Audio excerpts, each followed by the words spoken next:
Hello friend, study अड्डा के YouTube channel में आपका बहुत बहुत स्वागत है। अगर आप हमारे चैनल पे पहली बार आ रहे हैं तो हमारे चैनल को सब्सक्राइब करके प्लेलिस्ट चेक कर सकते हैं। हम जल्दी बैंकिंग की भी वीडियो लाएंगे, बैंकिंग और एसएससी सीजीएल का भी मॉक टेस्ट स्टार्ट करेंगे। तो ये जनरल नॉलेज का पार्ट 3 है जो 30 अप्रैल को स्टार्ट हुआ था। एक्चुअली क्या हुआ, मैंने सोचा कि बाकी बचे हुए 34 क्वेश्चन एक साथ बना दूं, लेकिन कुछ रीजन की वजह से जाना हुआ, तो पार्ट 2 और पार्ट 3 दोनों मैं एक साथ अपलोड कर रहा हूं, जिससे पूरा क्वेश्चन कवर हो जाएगा। तो उसको मैं रेंडरिंग लगा के चला गया था, मतलब वीडियो बन रहा था पार्ट 2 को और पार्ट 3 जो बाकी क्वेश्चन बचा वो भी, तो दोनों वीडियो एक साथ अपलोड कर रहा हूं। पार्ट 2 ज्यादा अच्छा नहीं है, मैं खुद ही नहीं सेटिस्फाइड हूं, केवल आंसर बताया हूं। पार्ट 3 देखते हैं। पहला क्वेश्चन है, और निम्नलिखित में से कौन सुप्रसिद्ध भारतीय चित्रकार है, फेमस इंडियन पेंटर। तो फेमस इंडियन पेंटर आपके कौन है, एमएफ हुसैन। एमएफ हुसैन के बारे में कुछ जान लेते हैं। इनका जन्म जो है 17 सितंबर 1915 को हुआ था। कहाँ पे हुआ था, पांधारपुर। और इनका नाम था मकबूल फिदा हुसैन, और इनका जो मृत्यु हुई है 9 जून 2011 को हुई है। करीब करीब 100 साल ये जिंदा थे। तो ये एक फेमस क्या थे, इंडियन पेंटर थे। रविशंकर जी देखिए आपके एक म्यूजिशियन थे। बाल मुरली कृष्ण जी आपके एक म्यूजिशियन ही थे, वोकलिस्ट बजाते थे, वोकलिस्ट थे। और यामिनी कृष्ण मूर्ति जो है आपकी एक डांसर थी। क्या थी, डांसर थी। और ये भरतनाट्यम और कुचिपुड़ी दोनों डांस बहुत ही अच्छा करती थी, और इनका बहुत नाम भी है। तो ये बाकी चारों लोग के बारे में था। अगला क्वेश्चन देखते हैं। शुष्क सेल की कार्य प्रणाली किस पर आधारित होती है। देखिए आपका शुष्क सेल होता क्या है, शुष्क सेल बेसिकली इलेक्ट्रोलाइट पे काम करता है, आपका अमोनिया का यूज करते हुए। शुष्क सेल की सबसे पहले खोज किसने की थी, 1886 में कार्ल गैसनर। ये एक जर्मन वैज्ञानिक थे। कहाँ के थे, जर्मन। इनका नाम था कार्ल गैसनर, और इन्होंने 1886 में विद्युत शुष्क सेल की खोज की थी। और बेसिकली ये अमोनियम क्लोराइड के साथ वर्क करता है। थोड़ा सा फिगर देख लेते हैं। देखिए ये आपका शुष्क सेल है, इसमें ऊपर की तरफ एक पॉजिटिव टर्मिनल होता है, और इसमें इलेक्ट्रोलाइट, अमोनियम क्लोराइड का जो है इलेक्ट्रोलाइट पूरी तरह से भरा रहता है। जो ये रॉड यूज करते हैं वो किसका रहता है, कार्बन इलेक्ट्रोड का रहता है, कैथोड होती है ये हमारी। और बीच में एक सेपरेटर लगा रहता है जो दोनों को अलग करता है, रॉड को और इससे अमोनियम क्लोराइड के घोल से अलग करता है। ये आपका क्या है, जिंक कास्टिंग, मतलब ये एनोड का काम करता है। देखिए 2 पॉइंट चाहिए, एक जो आपको क्या चाहिए, कैथोड चाहिए, दूसरा एनोड चाहिए। और प्रोटेक्टिव कवरिंग है, और इसका मैं एक सेपरेट वीडियो बना दूंगा आपको पूरा, उसमें जो है शुष्क सेल के बारे में समझा दूंगा। ठीक है, तो इसका आंसर क्या होगा, इलेक्ट्रोलिसिस, विद्युत अपघटन। जीव मंडल से आशय किससे है। ओके, देखिए यहां पे मैंने पहले से लिख दिया है, the biosphere is the global ecological system integrating all living beings and their relationship including their interaction with the element of the, देखिए lithosphere, geosphere, hydrosphere and atmosphere. Means महासागर, भूमि, मृदा और वायुमंडल सहित पृथ्वी का वह भाग जहां जैविक पदार्थ या जीव हो उसे जीव मंडल से आशय समझना चाहिए। तो ऑप्शन डी सही होगा। थोड़ा थोड़ा मतलब आप कह सकते हैं 90% तक ये भी लग रहा है जैविक पदार्थ जीवों के चारों ओर वायुमंडल से भी तात्पर्य है, लेकिन पूरी तरह से ऑप्शन डी सही है। निम्नलिखित में से कौन सी योजना कार्यक्रम केंद्र में सत्तारूढ़ एनडीए सरकार के कार्यकाल में आरंभ नहीं हुई। क्वेश्चन ध्यान देखिएगा, पूछा है क्या, नहीं हुई। तो उज्ज्वला योजना जो है आपकी एनडीए सरकार में ही आरंभ हुई थी। ये एलपीजी गैस कनेक्शन स्कीम है, एलपीजी गैस कनेक्शन स्कीम है। और इसके लिए जो फंडिंग हुई थी 5 करोड़ लोगों तक, 5 करोड़ बीपीएल परिवार तक जो है गैस की सप्लाई पहुंचाना था। और इसके लिए जो फंडिंग हुई थी कितनी हुई थी, 8,000 करोड़ रुपए की फंडिंग की गई थी। जनधन योजना के बारे में 15 अगस्त 2014 को हमारे माननीय प्रधानमंत्री जी ने घोषणा किया था, और ये 28 अगस्त से कार्य में आ गया था। और जहां तक जब तक का डाटा है 11 करोड़ से ऊपर अब तक तो हो गया होगा। महात्मा गांधी राष्ट्रीय ग्रामीण रोजगार योजना गारंटी, मनरेगा कार्यक्रम, ये देखिए ये एनडीए सरकार की से पहले से आ रही है, मतलब मनमोहन सरकार से चली आ रही है। पहले कभी इसका नाम राष्ट्रीय ग्रामीण रोजगार गारंटी योजना था, फिर इसको महात्मा गांधी कर दिया गया। तो ऑप्शन सी हमारा सही होगा। स्वच्छ भारत अभियान, इसके बारे में तो आप सभी लोग जानते होंगे, बहुत ज्यादा हल्ला है। तो ये भी एनडीए सरकार की योजना है। अगले क्वेश्चन पे चलते हैं। नीति आयोग है एक संवैधानिक निकाय। देखिए नीति आयोग एक विचारक मंडल है, सी थिंक टैंक है। इसके बारे में देखते हैं।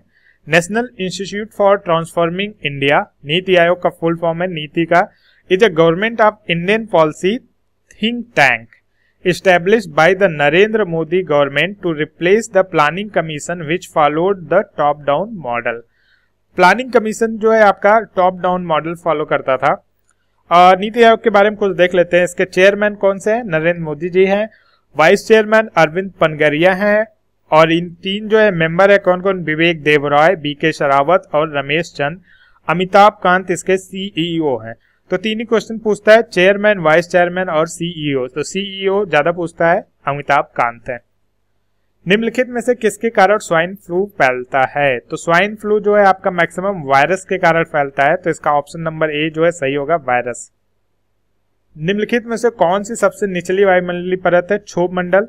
देखिए एटमॉस्फेयर लेयर के बारे में, वायुमंडलीय परत के बारे में आप यहां से जा सकते हैं आई बॉक्स में क्लिक करके। मैंने पूरा एटमॉस्फेरिक लेयर ही पूरा वायुमंडलीय परत कवर किया है, तो आप जाके एक बार देख सकते हैं। रंगनाथ मंदिर कहाँ स्थित है?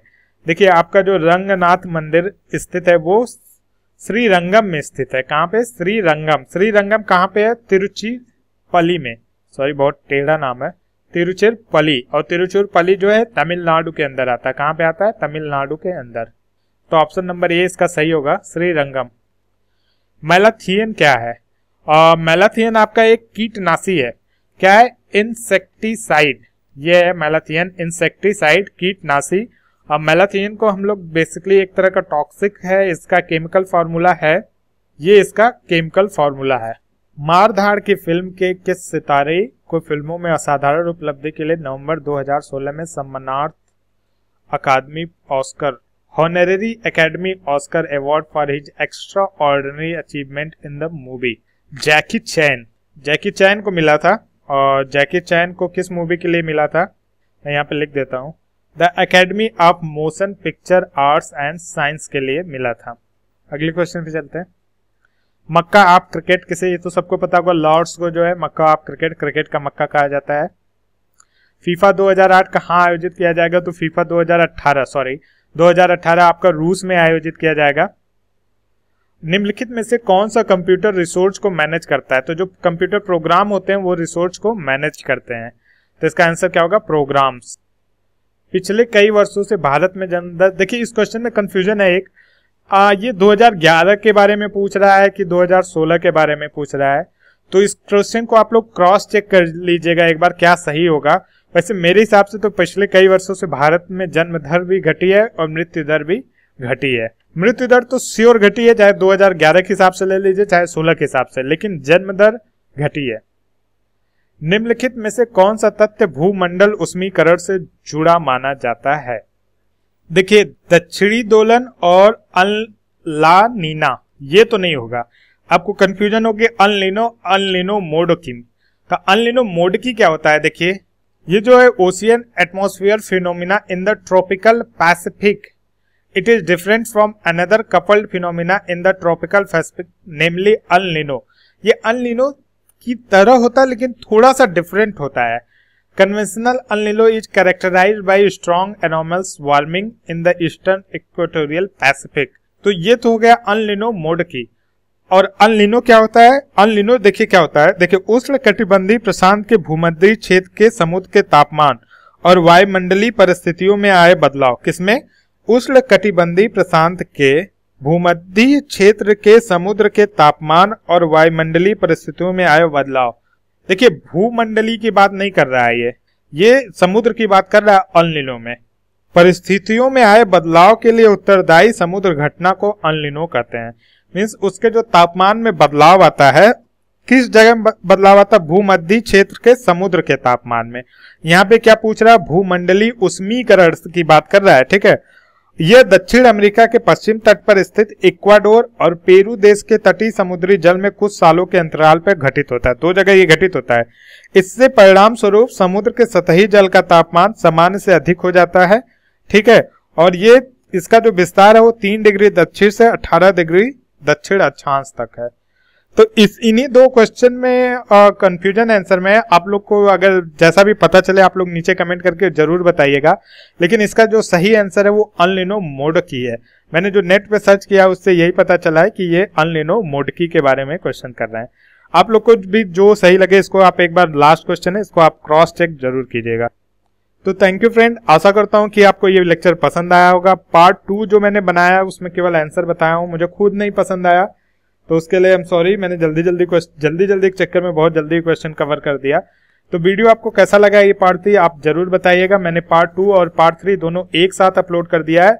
अब हम जीएस का पूरा क्वेश्चन कवर कर लिए है, मैथ का पूरा क्वेश्चन कवर कर लिए हैं। अब हमको इंग्लिश कवर करना है और पार्ट 2 मतलब शिफ्ट 2 जो कैंसिल हो गया जो पेपर 30 अप्रैल का जो शिफ्ट 2 था, सेकेंड शिफ्ट आफ्टरनून शिफ्ट, वो कैंसिल हो चुका है। लेकिन हम वो भी पेपर करेंगे, देखेंगे कि उसमें क्वेश्चन कैसा आया था। Thank you friend.